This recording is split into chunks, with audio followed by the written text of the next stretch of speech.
is anything but this. It's not cheap.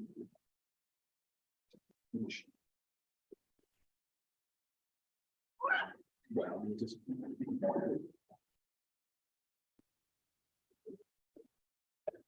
Okay, welcome everybody. Last chapter in this chunk of material. There are so many things that potentially can go wrong. And with the immune response, we would hope that the surveillance that's occurring helps to protect us and keep us healthy. But sometimes that's not the case.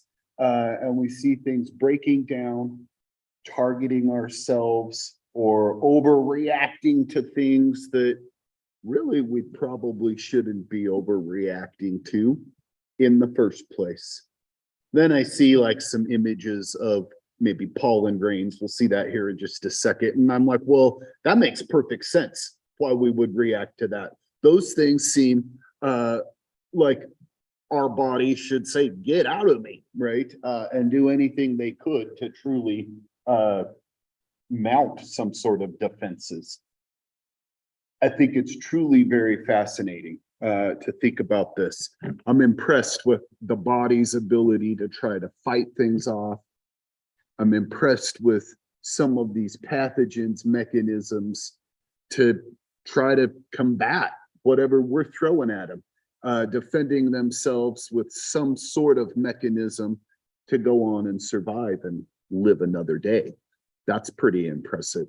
And then to think about this aspect when things start breaking down, throws a whole nother thing into the mix of just craziness to think about going on inside of our bodies. So a lot of different potentials as we move through here.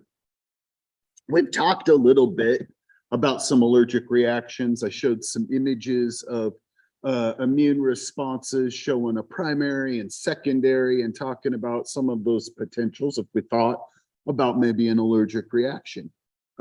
Similar sort of idea as we start moving through here. We want to start off with something that is maybe not bee stings for everybody, but allergies for lots of people are something that you may say, I'll deal with it.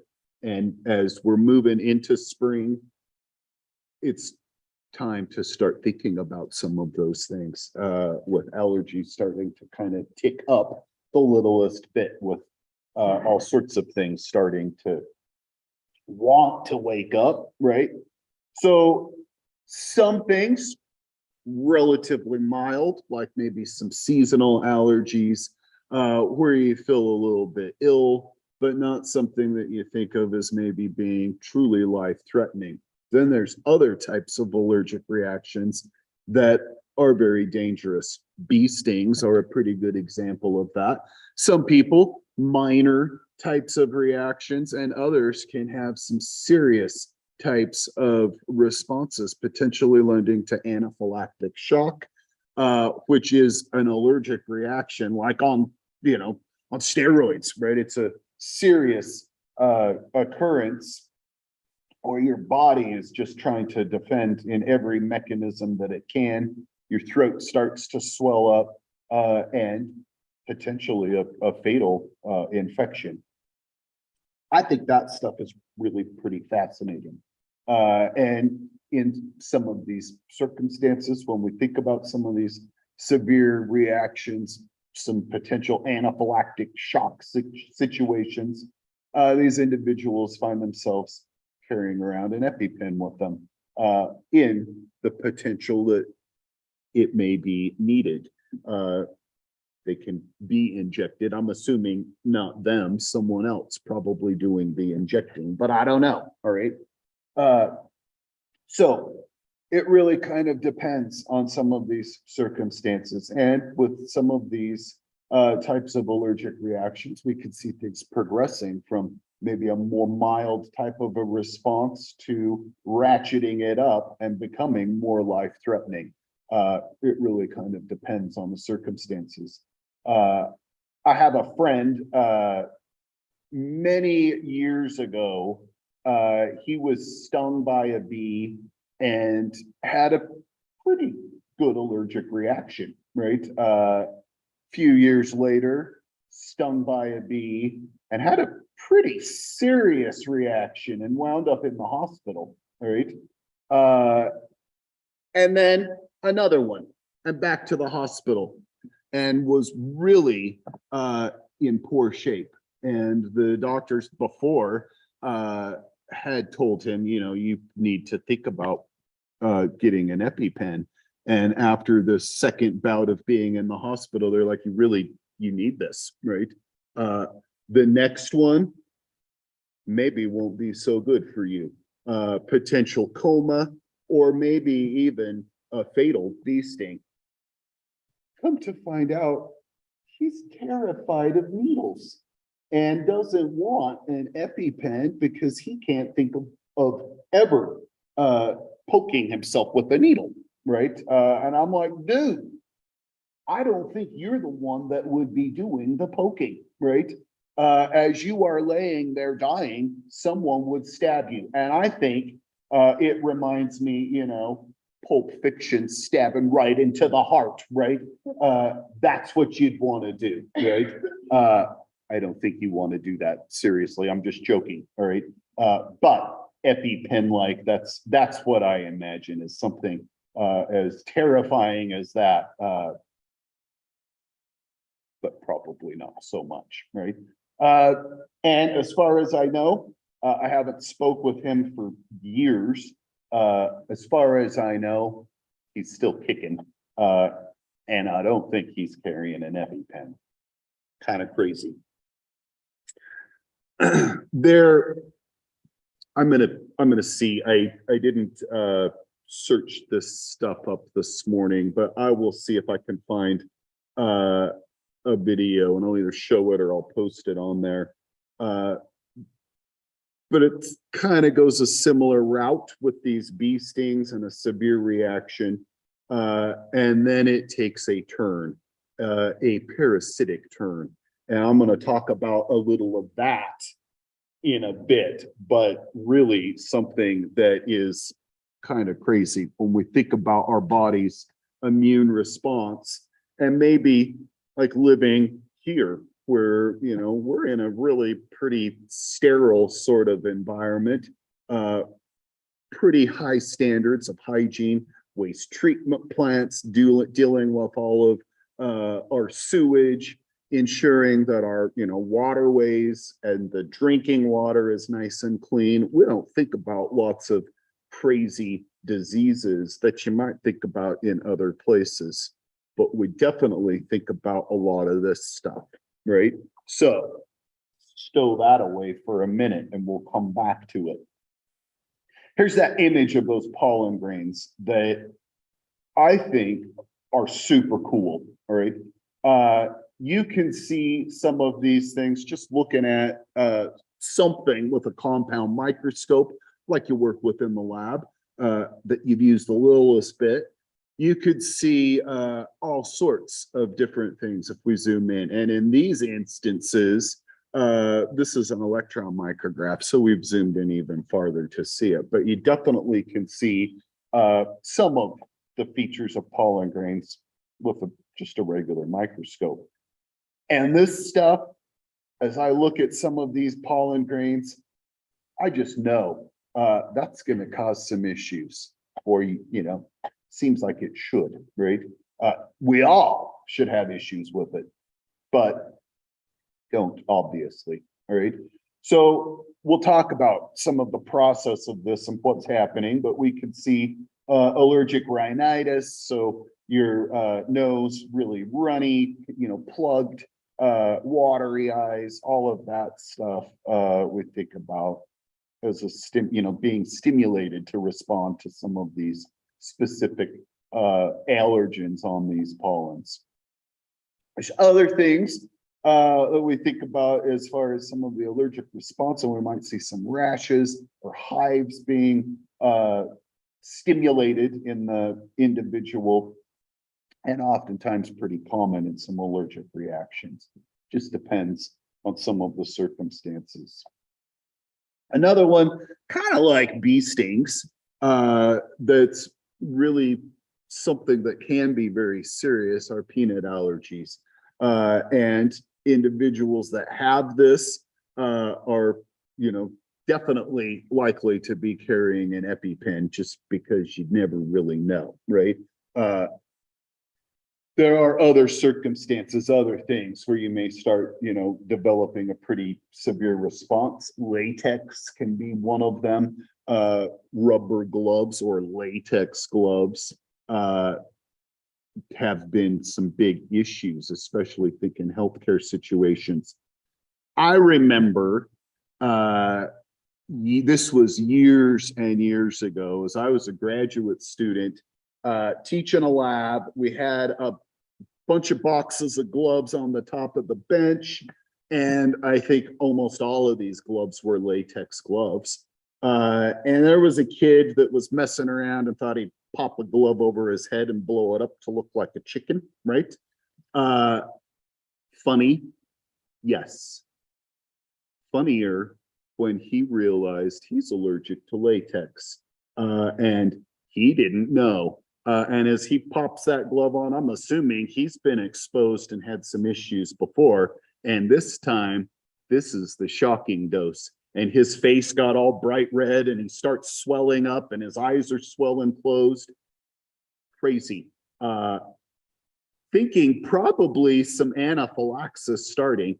We were in the micro lab right down in the basement, and he quickly was moved across the street to the hospital because it was still right next door, and I'm assuming got an EpiPen, but I don't know exactly what happened. Awesome, right? And disturbing, right? And he had well, obviously, or I don't think he would have done that. He had no clue that he was allergic to that.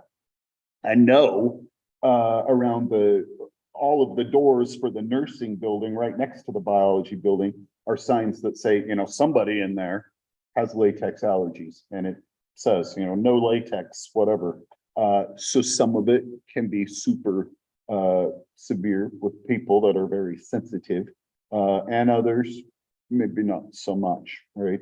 I had another friend in graduate school that had some nut allergies, and lots of the seminars they would do, like a Thursday 4 o'clock seminar. Biology still does that stuff, and different speakers come in and talk science stuff, whatever it is. And oftentimes there will be some snacks, some cookies, some drinks, some stuff, a little, just a little sugar before you go into a 4 o'clock seminar so you can stay awake, right? And listen to an hour talk. That's really kind of the deal. And this guy, he was allergic to nuts, and it never failed. He would wind up grabbing a cookie that he's like, I didn't see any nuts in there, but it did, right? And he'd start having some reaction. I'm like, well, why are you even getting a cookie in the first place, right? It was really what I kind of wondered. And he's like, what I want to know is, why would you put peanuts in there, right? I'm like, well, I guess that's a good question too, but it almost never fails that you have to go get yourself some Benadryl. That's all he needed, was a little Benadryl, and he'd be all right. But crazy, all right? So a lot of things need to truly happen, and we kind of hinted to a little of this before as we were talking some of this stuff. We need some specific things for the stage to be set for allergies to happen, all right? And as I started this, I said, some of us experience some allergies, some of us do not. Allergies are things that you may have when you are young, and you may potentially grow out of it. And there are other allergies that you maybe develop later in life. It kind of just depends on the circumstances, the respective stimuli, all right? There are also some opportunities dependent upon, I would think, severity of stuff. But you can go through some allergy treatments, some therapies that basically desensitize you to those specific substances, whatever they might be, usually giving you small doses of those allergens and trying to get your body stimulated to not respond instead of stimulated to over respond, right? And there are definitely some examples of people with some like hay fever, seasonal allergies that they say eating honey that has been collected locally helps to reduce some of those issues because those bees potentially tapping into similar plants that the pollen's getting you with, right? So that does kind of the same sort of allergy treatment, desensitizing you to that, if it is a type of allergy that's like pollen related, right? Otherwise, eating a little honey isn't going to do anything to a peanut allergy, all right? That's not the same, right? As you're making your peanut butter and honey sandwich, right? But you're allergic, right? Okay. So in this circumstance, there's a lot of stuff happening here, like I said, to really set the stage. We might think about other things that have been brought in and presented and stimulating other B cells to produce different immunoglobulins if we were thinking some, pathogen, something like that. These pollen grains or other things that could be stimulated to make our body think it's foreign, right? Proteins from a peanut or whatever else, right? They get engulfed by a macrophage or some sort of cell. Dendritic cell could do this job as well. They get phagocytized, destroying them, presenting those epitopes on their surface. And in this circumstance, our T helper 2s, the antibody stimulating ones, right? The T helper 2 sees this, and in the process of trying to call out the troops to come in and respond, some of the cytokines that it is stimulated to secrete happen to cause the problem. All right, that's really the issue. So this helper cell starts releasing interleukin-4 and interleukin-12. There are boatloads of interleukins, boatloads, and they're types of cytokines, right? All sorts of them. And interleukins they're still discovering all of these different types of proteins, chemical mediators that send signals out for whatever types of things, right? So something that we're still really learning about, right? So interleukin-4 and interleukin-12, as they are released from this T cell, it stimulates our B cells that are coming in to respond. It's basically giving them this little trigger, this little message that's like, what, we need some IgE up in here. We need some of that stuff. We'd like you to make those, right? And that B cell is like, sweet, I'm capable of doing that. And it starts pumping out the IgE. That's the immunoglobulin that likes linking up with the mast cells and the basophils, and really what stimulates a lot of the ill effects when we think about allergic reactions, all right? So these B cells basically are primed now to spur this immune response, all right? Really, as we think about this stuff, the first go around, first exposure, we don't really recognize any sort of ill effects, right? We're sensitized. We stimulate these to be produced, but we don't really see a problem, right? And it's the next exposure. As that allergen comes into our body and the B cells that have now been primed recognize, they start mounting this response, differentiating into the plasma cells that secrete boatloads of IgE molecules, which in turn link up to those mast cells and stimulate them to degranulate. As they degranulate, they basically dump substances within their lysosomes, and histamine is one of the big players that they dump to the outside. And it's a massive chemical mediator of an inflammatory response. And that's what starts stimulating all of the ill effects that we think about with allergies in the first place. And so that is really what we see happening over here as we're dumping all of these things out, all right? And that would be like our histamines that they're stimulated to deal with. So this, what we've just went through, and as soon as I skipped over and saw those red cells, I was like, wait a minute.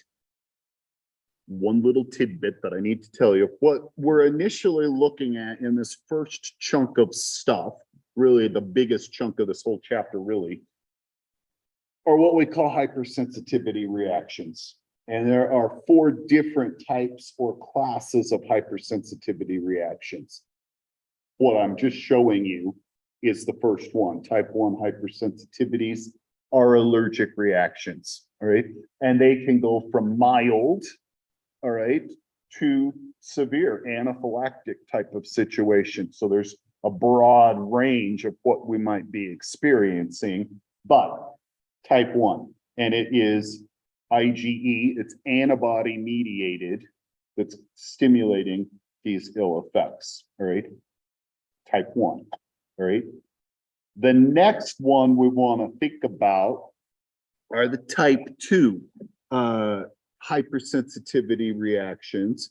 And these reactions we think about, it is antibody mediated again. It's another one like that, but it's not IgE, right? We're not thinking allergies, right? So this is important when we think about blood transfusions, and it's important when we think about getting the proper blood type, because if we don't, the potential for blood clotting and serious complications is there, all right? It also becomes important when we think about the positive, negative aspect of our blood grouping systems. We're not seeing that on this slide, but we'll see it in the next one and talk some more details, all right?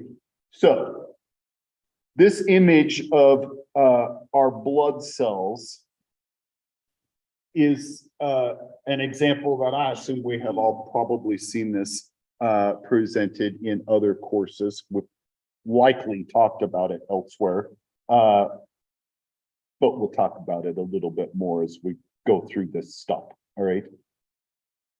With our blood grouping system, all right, we have 2 copies of the chromosomes, right? But you only, in this circumstance, you get 2 copies, but you've got more potentials than the 2. We call that multiple allelism. There's more than 2 alleles, more than 2 copies, all right? There's A's, there's B's, and there's O's, all right? And then we also see the A-B blood grouping, which is an example of some codominance where both of those alleles are expressed, right? So more than 2 types, the potential with the codominance for both types to be expressed, all right? And then when we think about the A, the B, and the O, well, this is more of a dominant recessive sort of situation. And the A and B individuals may have 2 copies of the same, or they may have an A and an O allele, all right? And the O individuals, only 2 O alleles, all right? That's the genetics behind it, all right?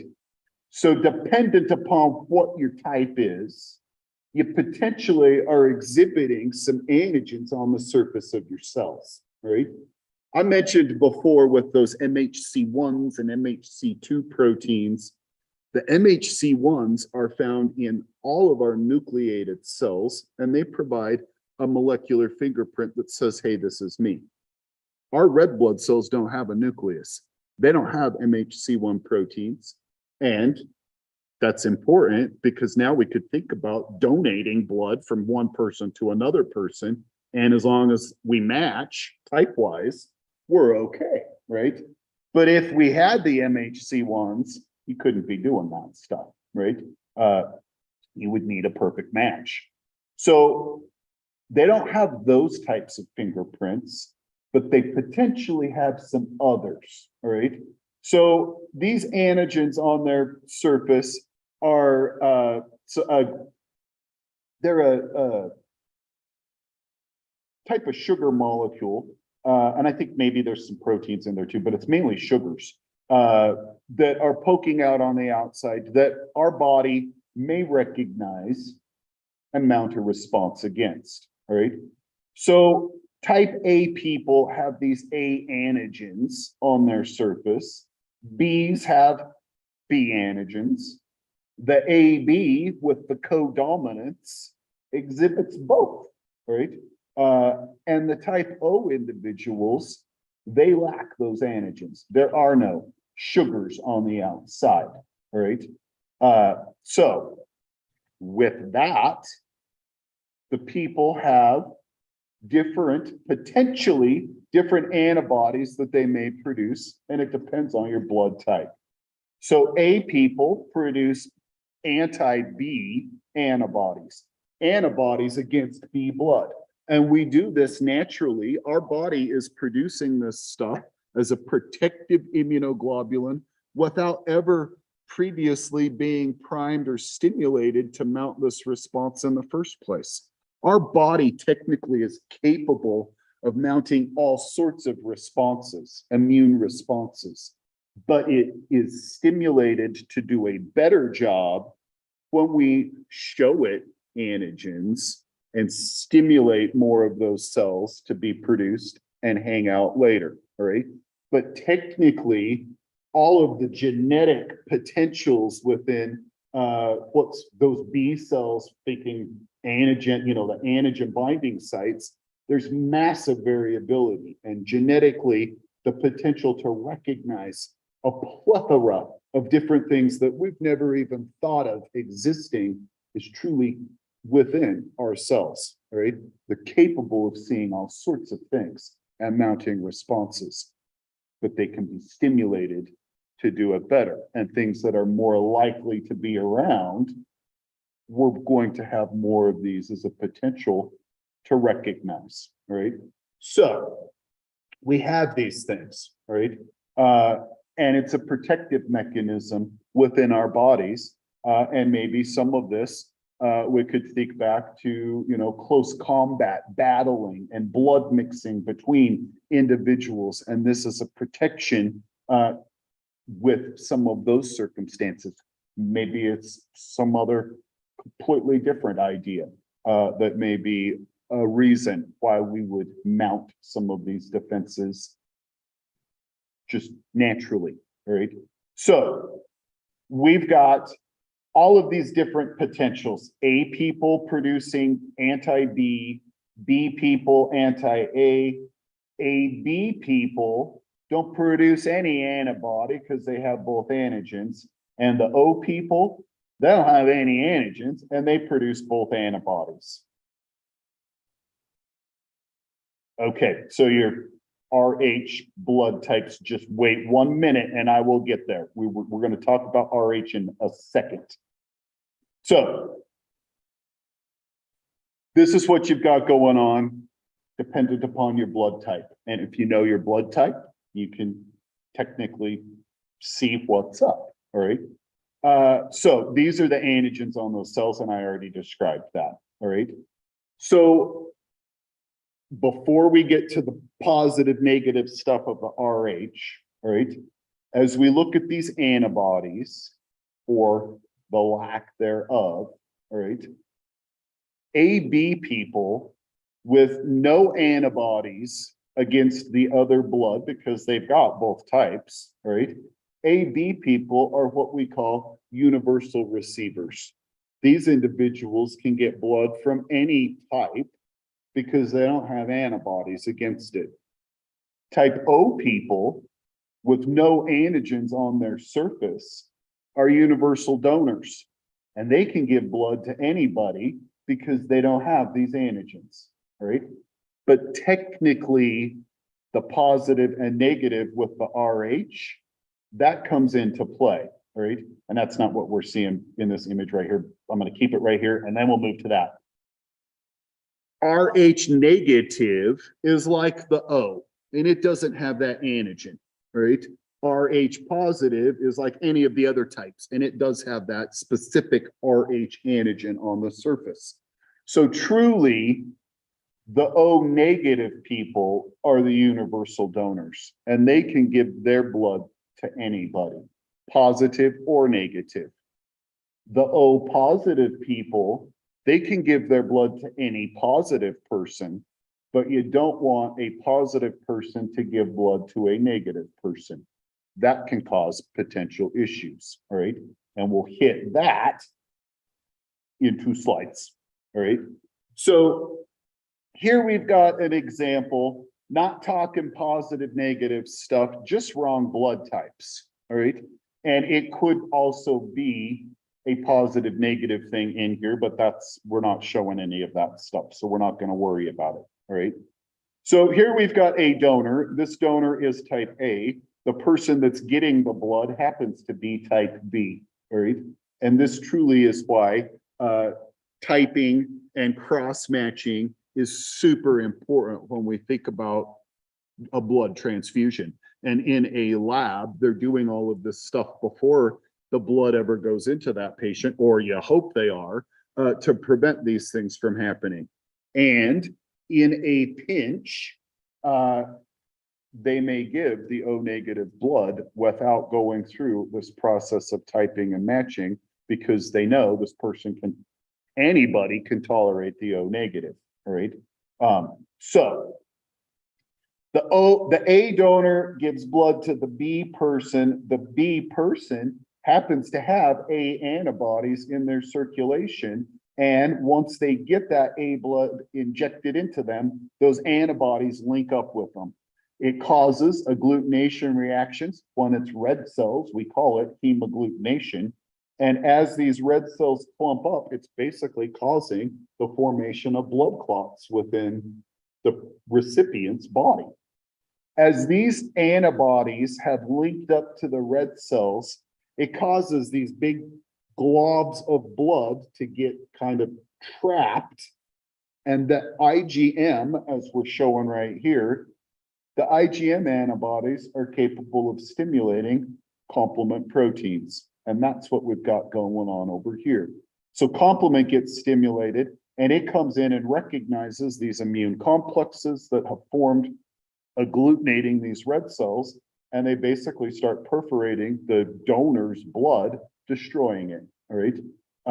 Trying to get rid of the problem, all right? Lysing all of these cells, right? Depends truly on how much blood has been transfused into this individual, as far as how severe this transfusion reaction truly can be, all right? And in turn, they want to minimize all of that. So cross-matching all of that stuff, ensuring that there's compatibility, is critical when we think about this stuff, all right? So here's the RH stuff, all right? And the RH antigens that we see on the surface, they follow more of a Mendelian inheritance. So an individual can be homozygous dominant or heterozygous, and they are Rh positive. And to be Rh negative, you are homozygous recessive. So if you are Rh negative, you technically know your genotype, you know what's going on. But if you're Rh positive, you don't really know if you've got 2 pluses or a plus and a minus. And you really may not know that unless you reproduce and have some kids, and they may have a negative when you've got a positive, all right? Then you'd know, all right? But otherwise, you don't know, all right? So the issue with the RH is more than just positive, or more than just A and B and whatever, all right? And really the problem is with women of childbearing age. That's the problem, all right? Back in the day, and maybe there are still some states that require it, but I think for the most part, they don't anymore. If you thought maybe you wanted to marry somebody. In order for a marriage to happen, you first had to get a blood test to see if you were compatible, right? And really, it's looking at this type of stuff, right? And if the female was negative and the male was a positive, you're not compatible, and they would not want you to get a marriage license. They wouldn't want you to get married, right? Which makes me also stop and wonder, I'm like, does that really prevent people? Did it stop it? Maybe, maybe not, right? If love is in the air, do you think a blood test is going to be enough to douse that fire? Maybe, right? So they required that stuff, right? If the female was a positive, doesn't matter what the male is. They're compatible, all right? Kind of weird, right? So the deal was this stuff, all right? So in a negative mother, if the father is a positive, and again, we don't know for sure, 2 copies, 1 copy, whatever it is, if that child happens to be a positive, all right, not AB positive, just positive. If this child has positive blood within it, during labor and delivery, we see some mixing of the fetal and maternal blood, and it's basically like an immunization, right? So now she's been sensitized to this positive blood, all right? The first kid, no issues, all right? It's the next kid that's the problem, all right? And now she's produced antibodies against the positive. If this second child is also a positive, IgG, which can cross the placenta, does that. And it crosses the placenta and says, oh, wait, here's positive blood. That's bad news. I'm going to glom onto it and get rid of it, right?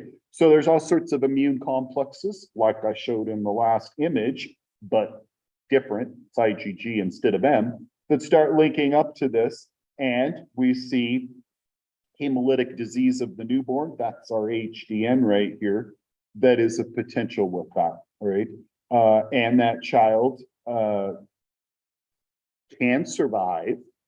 It requires blood transfusions to basically get rid of this immune complex that's happening. But this was ultimately why they did the blood tests initially, because we didn't have mechanisms to really deal with it. And the potential for you to have a child, your second child or subsequent children, could potentially die before they ever even are born, right? As her body is attacking it. See what my chat says.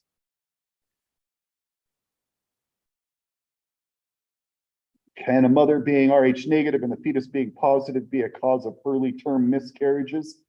Yes. Definitely so. Oftentimes, I think this might be one of these situations where antibodies crossing over and stimulates that for an early term miscarriage. It could cause stillbirth. There are all sorts of potentials, right? The hemolytic disease of the newborn, that is a situation when they are born, but basically are having a severe immune reaction, basically like the blood transfusion situation, where all of these antibodies, in this case, are trying to link up to all of the red cells. So it's massive clotting in that child. And in turn, there are some mechanisms. Rogam is a drug that basically is injected into the mother, first pregnancy, injected in weeks before we think about the potential of going into labor, and then another shot right as she's going into labor.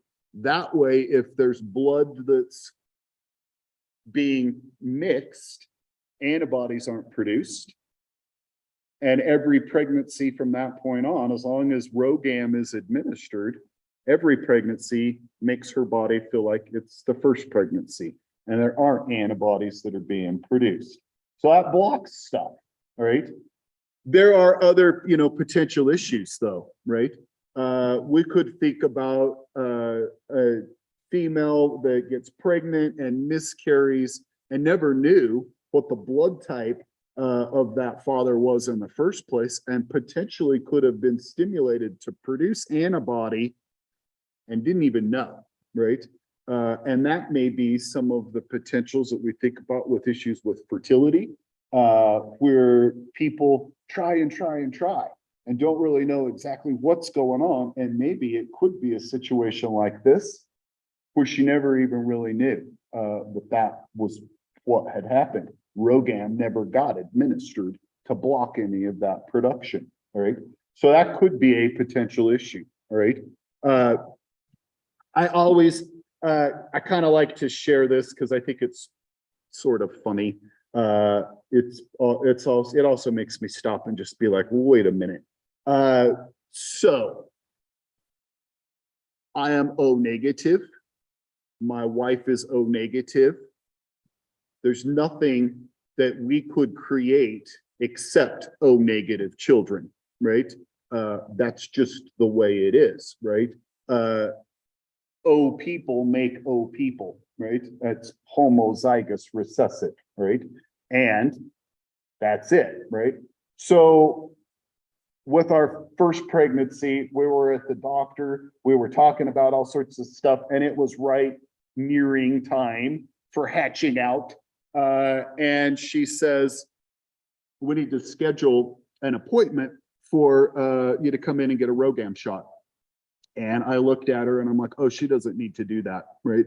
And she looks at me like, who am I to basically say what she needs or doesn't need? And I'm like, well, I'm O negative. And she looks at me again and she's just like, are you sure, right? Pretty sure. And I pull out my Red Cross blood donor card and I show her, and she takes it and makes a photocopy and comes back. And then, and I think I probably, maybe I pissed her off a little bit. I don't know. I didn't mean to, right? But I felt like maybe she was just like, who is this guy? Trying to not get this lady this shot, right? So she comes back and she looks at me and looks at my wife and back to me, and she's like, I'm gonna have to ask a question that might make you uncomfortable. Back to my wife, are you sure he's the dad? And I'm like, what? Who the hell are you, right? And then I look at my wife, because now I'm like, well, what if she's like, I might need that shot, right? She said yes. All right. Both of my boys, they are O negative. Does that truly mean I'm their father? Not necessarily, right? Just because all of our blood types are the same, technically it doesn't truly mean, right? But I'm pretty sure. All right. Deep down, as soon as I leave, she's like, I need it. I need that shot. All right. Okay. Those are the type 2 hypersensitivity reactions. Blood reactions, whether it be situations with blood transfusions or the hemolytic disease when we think about Rh factors. Those situations set the stage for some problems, all right? This next one is really kind of a weird one, all right? Type 3 hypersensitivity reactions can impact all sorts of different places in the body, all right? And these things are the result of typically some sort of infection that doesn't quite get dealt with 100%. It doesn't quite get taken out of the system like it should. And it ends up stimulating in other parts of the bodies, stimulating these immune reactions that wind up causing some pretty serious damage, all right? Life-threatening definitely, all right? There are all sorts of different culprits where we may see some of these things happening. One of them, a pretty good one, would be Streptococcus pyogenes, our friend that gives us strep throat, all right? It can stimulate other issues. And these type 3 hypersensitivities are one of those problems where our body has mounted some defenses and we've produced antibodies. We've linked up to some of these antigens and we form these complexes, trying to take stuff out of commission, right? So we get all of these antibodies and antigens glomming onto one another, and that should, if we're thinking proper situations, should stimulate things like complement proteins to come in and respond and destroy. Done deal. That's if everything's functioning properly, right? But sometimes that's not what happens. And these complexes wind up being deposited elsewhere in other tissues. And we can see all sorts of different opportunities, from vessels to your heart, joints, skin, or kidneys, all sorts of different areas in the body where some of these immune complexes may end up. And once that happens, then we can stimulate other responses. And complement comes in and is like, what are you doing here? I must destroy you. But it's stuck to our cells, and the cells get destroyed in the process of trying to mop up these complexes. And so we see all sorts, dependent upon where we're at, all sorts of damage that's potentially happening with numerous types of complex disorders, all right? So just depends on who it may be. And our streptococcus can cause issues in the kidneys, like glomerular nephritis, where these complexes get into the glomeruli of the kidney and cause the destruction of these cells, potentially lending to kidney failure as a result of it, all right? So strep throat, who knew, right? Something as thinking, maybe common, could lend to such huge issues as we see in this image with an individual receiving some dialysis as a result of that. Pretty crazy. All right, we will pick up with this. Actually, I got just a couple minutes. Let me hit poison ivy and then we'll be done with this today. So this next bit is the type 4 hypersensitivity. And all of our other three were antigen antibody situations. Type 4 hypersensitivity is different. It's a cell-mediated response. So those T cells, T helper 1s, are what's participating in this, not the helper 2s, all right? And so with these types of reactions, we could think about something like poison ivy. We could think about a TB test as a delayed type reaction, numerous other things. But with the poison ivy, as we've got with this example, the first exposure is like that allergic reaction, right? First exposure with poison ivy, you don't really mount a response, all right? We get sensitized, our dendritic cells see it, they tell these T's helper 1s, and we generate some memory cells. It's the second exposure that we get the ill effects. This is the shocking dose, thinking allergies, right? And at this point, now it takes a little time. It's not the second we come in contact with that poison ivy. It typically takes about a day or so before you start really seeing these ill effects, because the cells take longer to respond than an antibody type of response, where inhaling some of that pollen and the effects are almost immediate, right? It takes just a little bit longer, all right? So I'm going to leave you with one quick story. I had a friend that moved from here to the coast. She was hiking with a bunch of her friends, just checking out some of the mountains, and she walks right through this stuff that all of the friends that were hiking with her they stopped, they're looking at her, they're like, what have you done, right? It wasn't poison ivy, it was poison oak. She'd never seen poison oak before, didn't know anything about it. Walks through it, nothing happens, right? She's never seen it before, right? It's this, right? And she calls me up, super proud, and tells me what has happened, went hiking. She's like, you know what? I found out today that I'm immune to poison oak. I walked right through it and nothing happened. And I'm like, that's not true. I don't think you're immune. And she's like, yeah, nothing happened. So a little bit later, they go on another hike and she walks right through this patch of poison oak because she's immune. And she calls me up the next day and she's like, you were right. Right. She's like, my legs, you see this blister right here. Her legs were just covered in them. She's like, I can't even get out of bed. Crazy. And I was like, I knew it. I knew it, right?